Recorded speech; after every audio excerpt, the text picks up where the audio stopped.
Hello बच्चों, मैं सभी का स्वागत करता हूँ फिजिक्स ज्ञान मुकेश ने एक चैनल पे।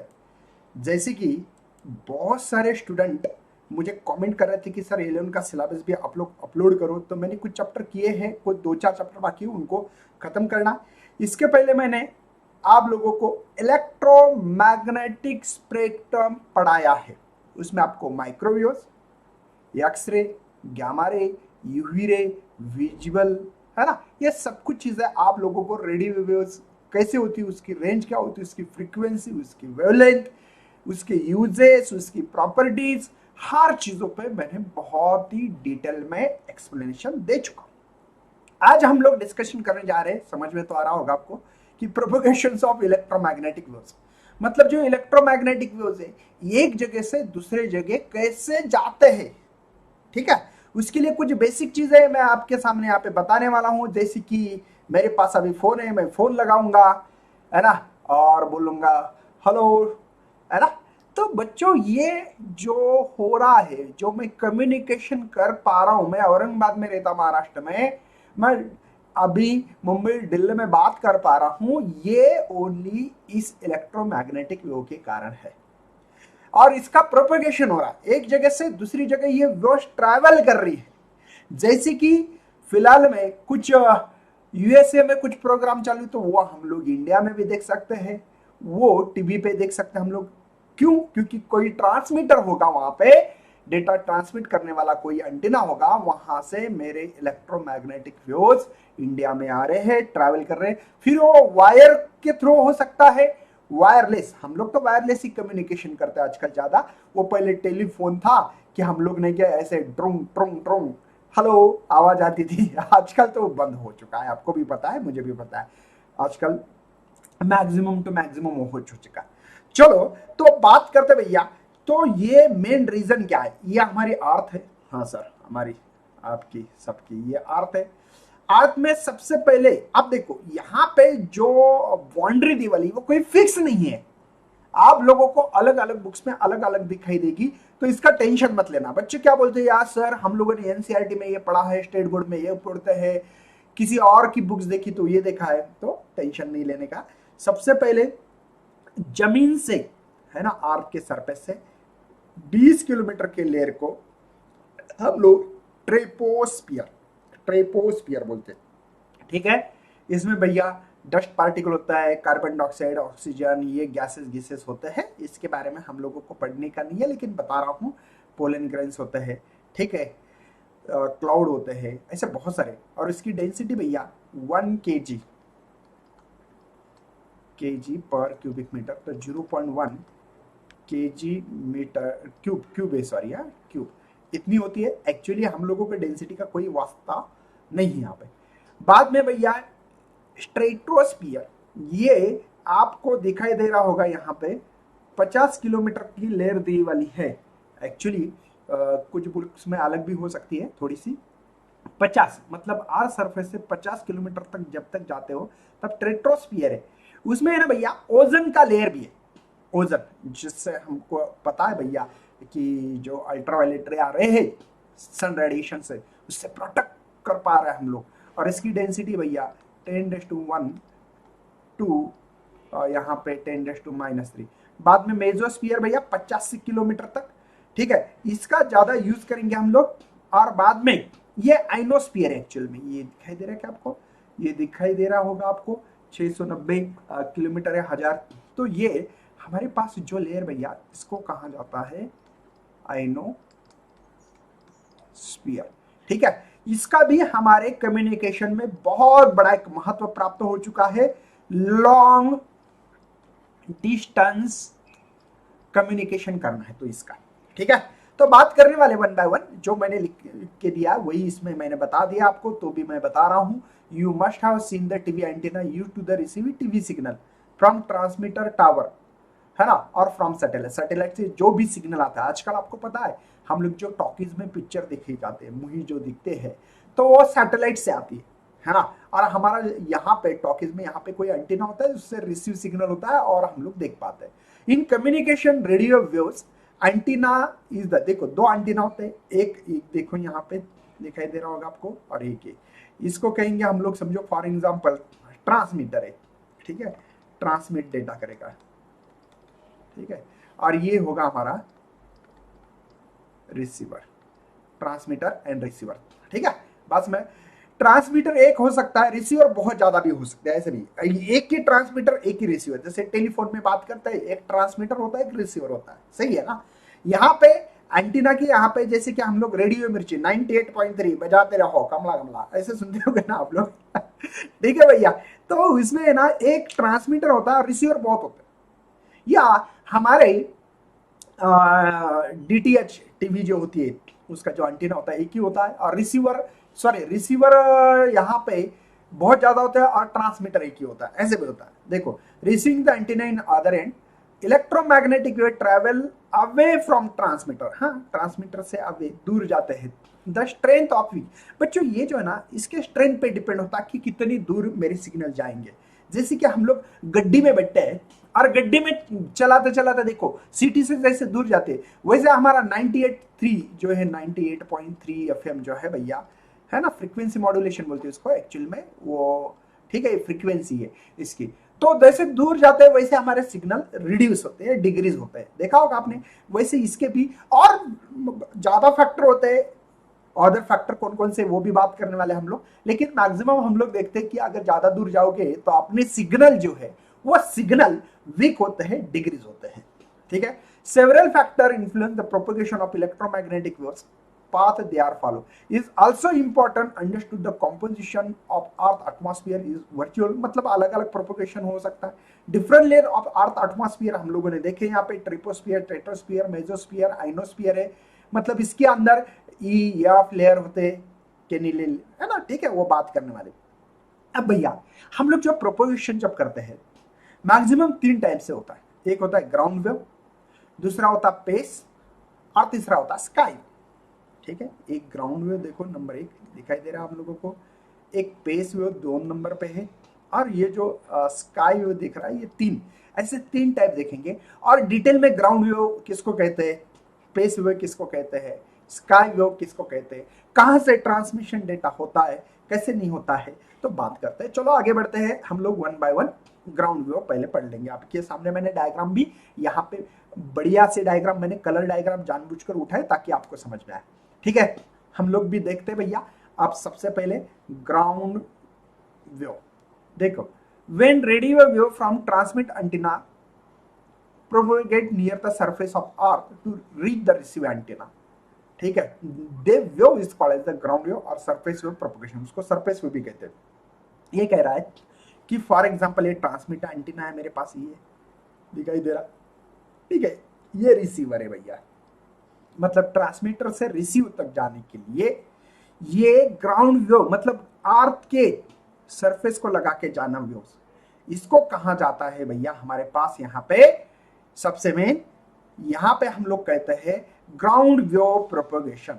मतलब ट्रांसमीटर से रिसीवर तक जो डेटा जाएगा वो सरफेस के अलांग होना चाहिए, मतलब अर्थ के सरफेस को लगा के जाना। देखो अर्थ सरफेस यहाँ पे दिखाई दे रहा है, देखो हमारा डेटा ऐसे ऐसे ऐसे ऐसे ऐसे ऐसे ऐसे ऐसे ऐसे ऐसे ऐसे रिसीवर तक जा रहा है। तो इस प्रोपोगेशन को हम लोग ग्राउंड वेव प्रोपोगेशन कहा जाता है। क्या कहते हैं बच्चों, ग्राउंड वेव प्रोपोगेशन।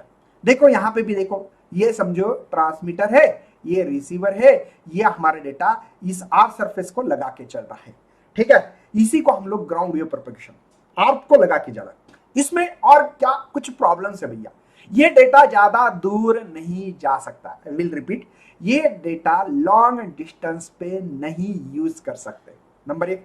दूसरी बात बच्चों, इसमें डिसएडवांटेजेस ये है कि ये डेटा क्यों नहीं दूर जा सकता, क्योंकि ये अर्थ उसको ऑब्जर्व करती है, या इंड्यूस करंट या पोलराइजेशन होके ये डेटा एक जगह से दूसरी जगह लार्ज डिस्टेंस पे नहीं जाता है।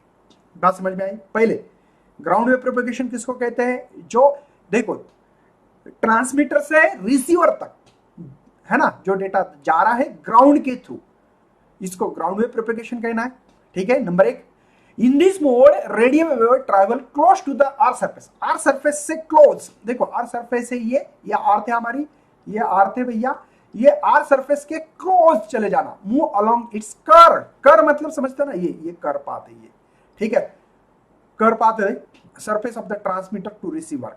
The radio wave induce current होता है ग्राउंड और लॉस देता है एनर्जी। भैया इसके कारण क्या होती है, इसकी एनर्जी लॉस होती है, सही है, लॉस होने से ज्यादा दूर नहीं जाएगी।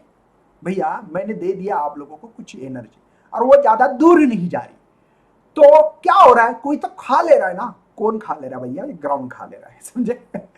देखो the signal can not transmit over the large distance, large distance जाता नहीं है। Radio wave having the frequency जो होती है भैया 2 मेगाहर्ट्ज होती है, ठीक है, मीडियम फ्रीक्वेंसी भैया transmit the ground wave propagation में।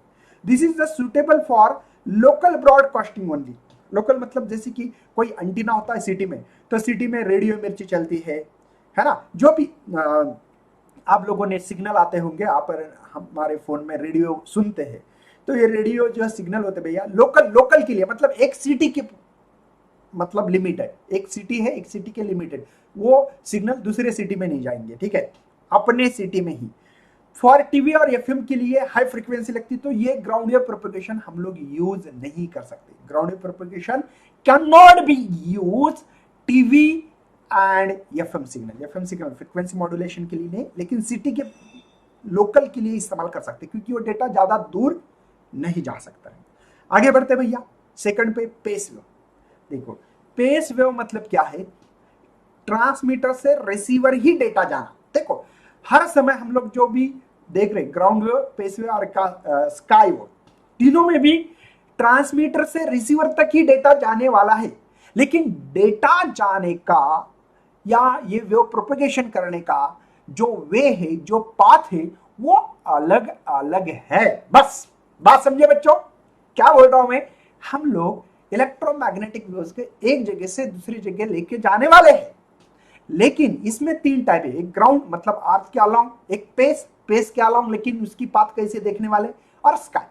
तो देखो डिफाइन वही होने वाली है, radio waves from transmit antenna rich receiver तक ही जाने वाला है, आइदर डायरेक्टली, एक तो डायरेक्टली देखो ट्रांसमीटर टू रिसीवर, एक नंबर की बात देखो डायरेक्टली, या अर्थ को रिफ्लेक्ट होके बाद में रिसीवर, मतलब ट्रांसमीटर से डेटा आएगा, अर्थ पे रिफ्लेक्ट होगा और रिसीवर तक जाएगा। 2 बात। तीसरी बात, ट्रेपोस्फियर, जो हमने देखा कि 20 किलोमीटर की लेयर के ऊपर होती है ना अर्थ की, ट्रेपोस्फियर में जाएगा, इंसिडेंट होगी, रिफ्लेक्ट होगा रिसीवर के पास। मतलब ट्रांसमीटर से रिसीवर के लिए जाने के लिए 3 पाथ है। Number 1 direct transmitter to receiver, number 1 की बात भैया। 2 after reflection of ground wave, और नंबर 3 ट्रेपोस्फियर को। ऐसे 3 पाथ से डेटा जा सकता है, उसको हम लोग पेस वेव प्रोपगेशन कह सकते हैं। मेरी बात समझ में आएगी। देखो वही रेडियो से मेरा डेटा ट्रांसमीटर जाने वाला है, रिच रिसीवर एंटीना की तरफ, ठीक है, लेकिन directly along the straight line, number 1, after reflection ground, number 2, satellite और आफ्टर रिफ्लेक्शन फ्रॉम ट्रेपोस्फियर को रिफ्लेक्ट होकर रिसीवर की तरफ, ठीक है, उसको पेस वेव प्रोपगेशन कहना है। The radio wave reflect from troposphere is called as the troposphere, मतलब रेडियो वेव रिफ्लेक्ट जब होता है ट्रेपोस्फियर को, उसको ट्रेपोस्फेरिक वेव्स कहते हैं। मतलब ये ट्रांसमीटर से जाना है, रिफ्लेक्ट होकर वापस आना है रिसीवर की तरफ, उसको ट्रेपोस्फेरिक वेव्स कहते हैं। हो गया, बढ़ना आगे भैया। फिर इसकी फ्रीक्वेंसी होगी, देखो radio wave with greater than frequency आपकी 3 मेगाहर्ट्ज होना चाहिए, can pass through the ionosphere after suffering. देखो ये आयनोस्फीयर को रिफ्लेक्ट होके भी आ सकता है डेटा, ठीक है ना, ये भी एक बात कह रहे हो, ठीक है। These wave cannot transmit by the phase wave propagation expect the satellite. Also TV signal which have the high frequency transmission over the long distance is not possible, means phase wave propagation में या long wave propagation नहीं कर सकते, इसमें कर भी सकते हैं, ऐसा कुछ नहीं, लेकिन बहुत ज्यादा नहीं कर सकते। Maximum distance over the signal is called as the range. Maximum distance कितना कवर कर सकता है, जैसे कि अब प्रॉब्लम क्या भैया, हमारी अर्थ है, ये मेरा ट्रांसमीटर है, ये मेरा रिसीवर है, देखो ये ट्रांसमीटर है, ये रिसीवर है। अब डेटा में क्या प्रॉब्लम है भैया कि यहां से यहां तक जाना, अब ये कर्व सरफेस है तो इसमें नहीं क्या, कभी कभी कट भी होती है, तो इसलिए मेरा मैक्सिमम डिस्टेंस कितना कवर हो रहा है, देखो यहां से एक एंटीना है रिसीवर, एक ट्रांसमीटर, तो मैक्सिमम पाथ ये है, इसको रेंज कहेंगे हम लोग। बात समझ में आ रही, मतलब भैया जैसे कि यहां से यहां तक मेरा डेटा जा रहा है, तो यह हमारा रेंज हो गया, ज्यादा से ज्यादा यहां तक, तो इसको रेंज कहना। For larger TV coverage the height of transmitter antenna should be the large as possible. भैया अगर आप चाहते हो टीवी के सिग्नल बहुत ज्यादा कवर करे, कवरेज ज्यादा पकड़े या ज्यादा दूर तक जाए, तो क्या करना पड़ती है, इसकी जो हाइट होती है ना, ये हाइट ये ज्यादा रखना चाहिए। मतलब देखो कभी कभी ऐसे हो सकता है हमारा कि रेंज कम होने से कुछ गफला हो सकता है, तो उनका कहना है कि भैया ये जो टावर है ना आपका, ये जो ट्रांसमीटर, उसको नहीं कि उसकी हाइट बढ़ा दो। हाइट बढ़ने से क्या होगा, हमारे सिग्नल जो है रिसीवर के पास जाएंगे। मतलब जितनी ज्यादा हाइट रखोगे उतना ज्यादा हमारा फायदा होगा, ज्यादा डेटा दूर तक। इसलिए देखो हमारे जो अगर आप लोग सिटी में रहते हो तो वहां पे ना जो टावर होता है बहुत ऊंचा होता है। एक नहीं तो बिल्डिंग पे देखो, अपने मोबाइल का टावर है ना बिल्डिंग के ऊपर होते हैं ना। नंबर 2 हो सकता है। नंबर 3 हिल स्टेशन जहाँ है वहां पे टावर को नहीं क्या, अगर हमारे सिटी में कोई हिल स्टेशन है तो वहां पे ज्यादा रखते हैं ताकि उसकी जो रेंज है भैया ज्यादा रेंज बढ़ जाए। तो हम लोगों को ऐसे ही कुछ यहाँ पे आप लोगों को कुछ पार्ट समझ में नहीं आता हो तो मैं बोल देता हूँ। देखो यहाँ पे एक ट्राइंगल है, एक क्वेश्चन आ रहा है यहाँ पे, ठीक है। या इस ट्राइंगल को देखो बी ओ ए डैश, देखो ये ट्राइंगल दिख रहा है, ये ट्राइंगल, ठीक है। Okay we can write. तो यहाँ पे आपको समझ में आ रहा है ये 90 एंगल है भैया, तो इसको मैं लिख सकता हूँ ए ओ स्क्वायर, स्क्वायर है हाँ। देखो O A dash square is equal to A dash B square, squaring है ये, टू यहाँ पे नहीं है, और यहाँ पे ओ बी का स्क्वायर। मुझे बताओ भैया कि यहाँ पे ये एच हाइट है और ये रेडियस ऑफ द अर्थ है, तो ए डैश ओ की वैल्यू होगी एच प्लस आर। देखो एच प्लस आर का स्क्वायर, समझे। अब डी का स्क्वायर होगा यहाँ पे, डी का स्क्वायर, और ये रेडियस है भैया तो ये रेडियस का स्क्वायर, समझे। बाद में इसको मैंने सॉल्व किया, ए प्लस बी का स्क्वायर कैसे करते हैं हम लोग, A square plus B square plus twice A B, तो डाल देते हैं। देखो आर का स्क्वायर, एच का स्क्वायर, ट्वाइस एच आर, यहाँ पे ये इसकी वैल्यू तो डी स्क्वायर तो पता है, और ये ठीक है। लेकिन भैया ये एच है ना, ये मुझे बता टावर की हाइट कितनी होती है यार, बहुत कम होती है, और रेडियस ऑफ द आर्क जो होता है वो होता है 6400 किलोमीटर करीब करीब। हाँ एकदम एक्यूरेट तो नहीं बता रहा मैं यहाँ पे, ठीक है, लेकिन ये हम लोग कैलकुलेशन बेसिस पे ये लिखते हैं 6400। और ये टावर कितना होगा हो के, अरे आधा किलोमीटर भी नहीं होता यार, किलोमीटर में देखा जाए तो बहुत छोटा होता है। फीट में 135 फुट, 100 फीट है ना, 150 फुट होगा, हो कि कितना हो सकता है, बहुत बड़ी बात हो गई है हमारे लिए, बात समझे ना। तो ये जो एच है ना भैया, ये बहुत छोटा है आर से, मतलब रेडियस से मेरी टावर की जो हाइट है बहुत छोटी है, उसको निग्लेक्ट कर दो, इग्नोर कर दो, है ना, इसलिए इसको एच स्क्वायर को इग्नोर किया गया है। तो बचा है भैया यहाँ पे ये आर स्क्वायर, ये आर स्क्वायर मर जाएगा, बचा क्या यहाँ पे, तो D square is equal to twice R H. तो मुझे लगता है डी का स्क्वायर या तो ये रूट में आएगा टॉइस एच आर, तो ये जो लिखा है मैंने root of twice H R. Range can be increase by mounting, देखो receiver at height H dash से एट द पॉइंट सी, मतलब उनका कहना है जैसे कि यहां से इतना है तो रिसीवर भी यहां से ये इधर सेम रेंज है भैया, ये समझो यहाँ पे, समझे ना। तो ये डबल होगा ना, ये डी है तो इसको डी डैश बोला है, तो उन्होंने काम किया है फिर D plus D dash, D dash, तो डी की वैल्यू है टॉइस एच आर, और ये होगा टॉइस एच डैश आर बोलेंगे, हो गया एडिशन। तो इतनी मेरी रेंज होगी भैया, टोटल रेंज कितनी है, तो ये है देखो ये प्लस ये, समझे, ये टोटल रेंज है। मेरी बात समझ में आ रही है, आपको टोटल रेंज निकालनी है तो ये फार्मूला है मुझे मेरे पास। बढ़ते आगे, उसमें क्या है, स्काई वेव प्रोपगेशन।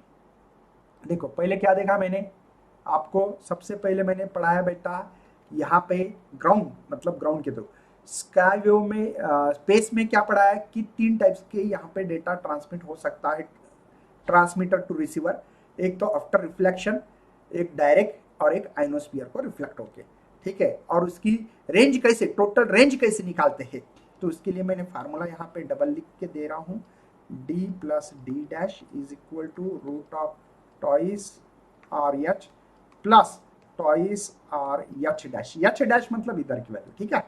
चलो अब स्काई वेव प्रोपगेशन की बात करते हैं। स्काई वेव प्रोपगेशन सबसे पहले मैं क्लियर कर दूं भैया स्काई वेव, देखो डेटा तो वही है, ट्रांसमीटर के से डेटा जाएगा रिसीवर के पास, बात सही है, ठीक है। लेकिन भैया डेटा कैसे जाता है? After reflection of ionosphere, ionosphere पे जाएगा, रिफ्लेक्ट होके रिसीवर के पास आता है, उसको कहते हैं आइनोस्फीयर। देखो रेडियो वेव पर transmit antenna rich receiver antenna after reflection in ionosphere, ठीक है, आइनोस्फीयर, ठीक है, उसी को हम लोग स्काई वेव प्रोपगेशन कहते हैं, ठीक है। अब भैया यहाँ पे लॉन्ग और लॉन्ग भी होता है, देखो ये आइनोस्फीयर है हमारे पास, ओके, ये अर्थ है, एक तो डायरेक्ट जाके सिंगल एक बार रिफ्लेक्ट होके आता है, ये यहाँ पे हमारा ट्रांसमीटर, ये है रिसीवर है, ठीक है। इसको शॉर्ट रेंज कहते हैं, और लॉन्ग चाहिए, ज्यादा दूर लेके जाना, तो मल्टीपल रिफ्लेक्शन होते हैं, मतलब एक बार जाके अर्थ पे होगा, बाद में और जाके रिफ्लेक्ट होके रिसीवर के पास। इससे क्या होता है भैया, हमारी जो ये रेंज जो दिख रही है ना, ये बढ़ती है भैया, ठीक है, समझ में आ रहा है। तो इसके लिए F2 लेयर पे जाके ये करता है। अब देखो हमारे यहाँ पे हम लोग देखते हैं कि टीवी है ना हमारे घर पे, टीवी का एक ऐसा एंटीना होता है कहीं, तो ये डेटा भेजता है भैया, आइनोस्फीयर से होता है, और रिसीवर हमारे घर पे आता है, और हम लोग टीवी DTH टीवी जो देखते हैं उससे होता है, ठीक है। देखो इसके लिए ना भैया फ्रीक्वेंसी है, ये 3 मेगाहर्ट्ज टू 30 मेगाहर्ट्ज इसके बीच में ही होना चाहिए। अब कुछ बोलते हैं 40 होना, ये होना, लेकिन हमारे बुक्स में जो दिया वही बात करते हैं भैया, ये इतनी ही क्यों को होना, अगर क्यों होना चाहिए, 3 मेगाहर्ट्ज से अगर छोटी रही तो ये आइनोस्फीयर क्या करता है, आइनोस्फीयर मतलब वहां पे आयंस होते भैया, आयंस की डेंसिटी बढ़ती है वहां पे, और इसलिए जैसे कि हम लोग कोई सी चीज की डेंसिटी बढ़ गई, कोई चीज फेंको तो वापस आएगा रिटर्न, जैसे वॉल की डेंसिटी ज्यादा है तो मैं बॉल फेंकू तो बॉल वापस आएगा ना रिफ्लेक्ट होके, वैसे यहाँ पे भी आयंस होते, और इस आयन के कारण मेरा जो डेटा जाता ना वो जाके रिफ्लेक्ट होता है, लेकिन लिमिट है इसकी, 3 मेगाहर्ट्ज से नीचे फ्रीक्वेंसी रही तो ये आइनोस्फीयर खा लेता है, उसको ऑब्जर्व करना, उसका ऑब्जर्व खा लेता है, मतलब सर इसको भूख लगती है क्या, नहीं, खाना मतलब क्या, ये डेटा क्या करेगा, पूरा की पूरा खा लेगा, मतलब ऑब्जर्व करेगा, 3 मेगाहर्ट्ज से नीचे रहा, ठीक है। अगर 30 मेगाहर्ट्ज से ज्यादा रहा तो ये फाड़ के चले जाएगा, इसको ऐसे फाड़ के चले जाएगा, मतलब डायरेक्ट चला जाएगा, नीचे आएगा नहीं, रिफ्लेक्ट होके आएगा नहीं, इसलिए इसकी फ्रीक्वेंसी की जो रेंज है भैया 3 to 30 मेगाहर्ट्ज होना चाहिए। और these wave can separate the multiple reflection between the ionosphere and earth, है ना। क्यों करते, ज्यादा मल्टीपल रिफ्लेक्शन होना, इसका फायदा क्या है, तो लॉन्ग डिस्टेंस डेटा, है ना, डेटा ट्रांसमिट हो सकता है, ठीक है, बात समझ में आ रही। इसमें 2 टर्म्स है भैया, क्रिटिकल फ्रीक्वेंसी किसको कहते हैं, बहुत इंपॉर्टेंट है। क्रिटिकल फ्रीक्वेंसी मतलब क्या है, मैं आपको बता दूं, क्रिटिकल फ्रीक्वेंसी मतलब भैया यहां से डेटा आया था, ऐसे मैं थोड़ा सा इसको मिटाता हूं ताकि आप लोगों को और भी मैं अच्छी तरह से समझा पाऊं, ठीक है, और बात कर सकूं मैं, ठीक है। अब देखो क्रिटिकल मतलब क्या होता है, ठीक है, क्रिटिकल का मतलब क्या है भैया, चल मिटना भैया, जितना ज्यादा जगह मिलेगी उतना एक्सप्लेन कर पाऊंगा ना मैं, है ना। चलो क्रिटिकल फ्रीक्वेंसी मतलब भैया देखो, ये डेटा आया था ऐसे जुप बाहर निकल जाएगा, और कैसे आ रहा है भैया, अरे ये क्या हुआ, ये इंपॉर्टेंस देखो मैं बताऊंगा आपको, टेंशन मत लेना, अरे चलो छोड़ दो, कोई टेंशन नहीं है, हमारा यहाँ पे कुछ होता है ऐसे कभी कभी। अब देखो यहाँ पे तो ये डेटा आया ऐसे निकल जाएगा, ये डेटा आ गया ये ऐसे निकल जाएगा सीधा, लेकिन एक फ्रीक्वेंसी ऐसी होगी कि जाके रिफ्लेक्ट होगी, और जो रिफ्लेक्शन की जो फ्रीक्वेंसी इसको क्रिटिकल फ्रीक्वेंसी कहते हैं, मतलब ट्रांसमीटर से जाके रिफ्लेक्ट होके रिसीवर की तरफ आना, उस फ्रीक्वेंसी को क्रिटिकल फ्रीक्वेंसी कहते हैं। मतलब जैसे कि मैंने कहा कि 30, हाँ 30 के ऊपर गए, 40 गए, तो ये फ्रीक्वेंसी सीधी पार करके चली जा रही है, तो फायदा क्या है, डेटा वापस ही नहीं आएगा। तो जो डेटा जाके रिफ्लेक्ट होके वापस आता है एटमॉस्फेयर को, वहां की जो फ्रीक्वेंसी होगी मैक्सिमम, उसको हम लोग क्रिटिकल, देखो maximum value frequency radio wave can reflect back आना चाहिए to the earth from ionosphere directly normally the ionosphere, मतलब जाके वापस आना मैक्सिमम टू मैक्सिमम फ्रीक्वेंसी। मैंने देखा कि यहाँ पे 50 देखी वापस नहीं आ रही, 45 देखी वापस नहीं, 40 नहीं, 30 पे गया तो वो वापस आ रहा था डेटा, है ना, फ्रीक्वेंसी, उसी को क्रिटिकल। और स्किप डिस्टेंस मतलब क्या, रिसीवर एंड ट्रांसमीटर के बीच में का जो अंतर है उसको स्किप डिस्टेंस कहते हैं। Shortest distance from transmit, shortest, लेकिन ये नहीं ऐसा जाके ऐसा नहीं है, ये शॉर्टेस्ट डिस्टेंस ये है भैया, इसका कम से कम अंतर देखो, shortest distance from transmitter measure along the surface, लेकिन मेजर कैसे करना है, सरफेस के अर्थ के, ये अर्थ सरफेस है ना, यहां से करना है ऐसे डायरेक्टली, विच स्काई वेव फिक्स फ्रीक्वेंसी, ठीक है, will be returned to the earth so that the wave can be received by the skip distance। मतलब भैया ट्रांसमीटर एंड रिसीवर के बीच में का जो अंतर है उसी को हम लोग कहते हैं क्या, स्किप डिस्टेंस। अब देखना है वही हमारे घरों में पहले ऐसे, मेरे जमाने में भैया ऐसे एंटीना रहते थे, अब एंटीना नहीं मिलते ऐसे, आजकल के तो एंटीना ये ऐसे है, एंटीना ये छतरी रखो बरसात में, है ना। पहले हमारे समय ऐसे टावर रहते थे, ट्रांसमीटर, यहाँ पे रिसीवर रहता था, ये डेटा जाना आइनोस्फीयर में, वापस आना, यहाँ से हमारा सिग्नल रिसीव होता था और हम लोग टीवी देख पाते थे, है ना। तो आजकल तो ऐसा नहीं रहा भैया, ठीक है, तो मैंने दिखा दिया आप लोगों के लिए। इसके बाद का लेक्चर नेक्स्ट लेक्चर में मिलेगा। मैं दोबारा एक बार मैंने क्या पढ़ाया मैं बता देता हूँ।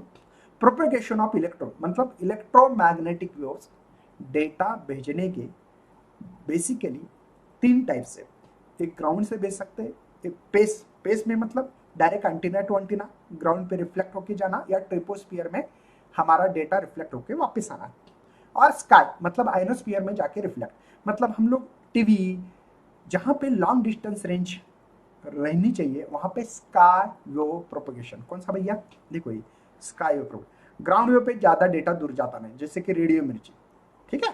तो यहाँ पे मैंने आप लोगों को डेटा एक जगह से दूसरी जगह कैसे सेंड किया जाता है, कौन से उसमें आपके एटमॉस्फेरिक लेयर यूज होते हैं, जैसे ट्रिपोस्फियर होता है, आइनोस्फियर होता है, ये बताया, कितनी फ्रीक्वेंसी होती है ये भी आपको बताया गया। नेक्स्ट लेक्चर में भैया आपके सामने मैं लेके आने वाला हूँ एलिमेंट ऑफ कम्युनिकेशन सिस्टम, मतलब उसमें आपको डेटा कैसे आपके घर में आता है, उसके लिए कौन कौन से डिवाइसेस होते हैं, कैसे डेटा आता है, इसके बारे में बात करने वाले। तब तक भैया शेयर करना, लाइक करना, नहीं हो तो चैनल को यार भूलना मत सब्सक्राइब करने के लिए। चलो, thank you and best of for your study and your future.